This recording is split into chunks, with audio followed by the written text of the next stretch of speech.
सभी मुख्य सेविका बहनों को नमस्कार। मैं अंकिता वर्मा एक बार फिर से आप लोगों के सामने अपनी बात को रखने के लिए आई हूँ। कुछ बातों को देखकर, सुनकर, सोचकर जब मेरा मन बहुत व्याकुल हो जाता है तो मैं एक वीडियो बना देती हूँ और मुझे सच में शांति मिल जाती है। इस भर्ती से संबंधित कुछ बातें हैं जो हो रही हैं लगातार, जिनका सबको पता ही है। यूट्यूब पर इतना ज्ञान इधर उधर से जो इधर उधर ट्रांसफ़र किया जा रहा है, अपना अपना नॉलेज, उन्हीं सब देख कर चीज़ों को मेरा भी मन बहुत व्याकुल हुआ।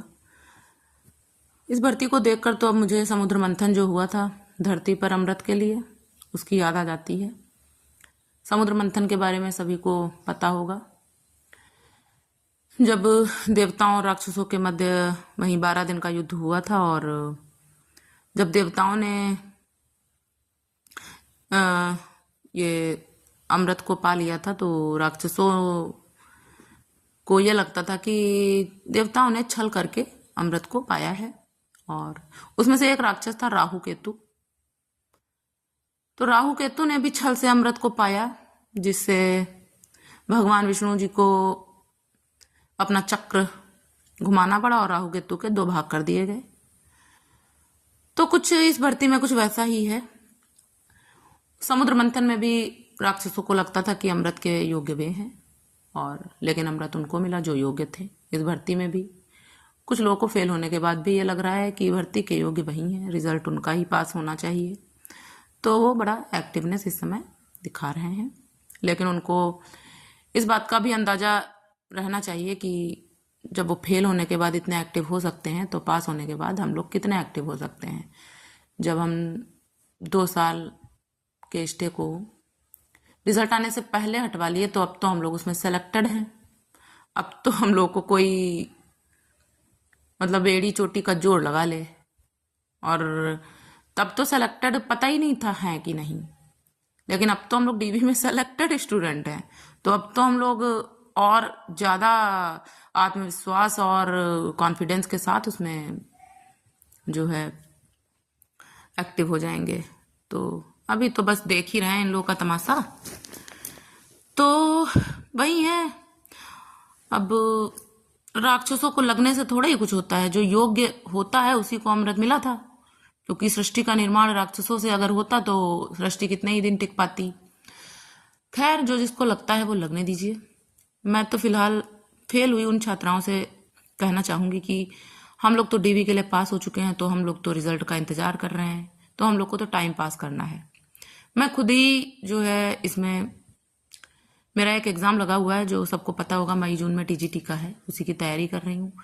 लेकिन इस भर्ती में चूँकि मेरा डीवी हो चुका है तो अब मेरा इसमें भी इंटरेस्ट तो बना ही हुआ है।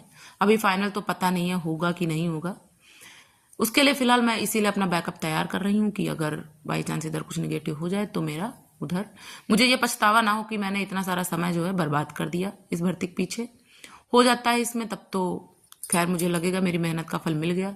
वैसे मैं इतनी मेहनत कर रही हूँ कि आगे मुझे कुछ अच्छा परिणाम मिल जाए, रुकने वाली तो मैं हूँ नहीं।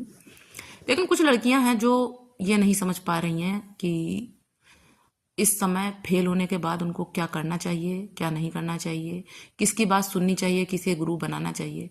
कोई भी मुंह उठा के गुरु बनने चला आ रहा है। गुरु बनने के लिए एक जीवन जीना पड़ता है जिससे हमको प्रेरणा मिलती है।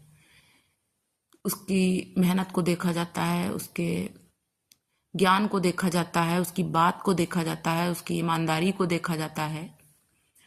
ये नहीं कि आराम से कुछ लोग मैं देख रही हूँ कि फेल हुए हैं फिर भी उनके जीवन पर कुछ खास फर्क पड़ेगा ही नहीं। वो बहुत आराम से एसी में रह रहे हैं, 2 वीडियो बनाए दे रहे हैं, आपको गुमराह कर रहे हैं। उनके बच्चे आराम से पढ़ाई कर रहे हैं, शादी हो चुकी है।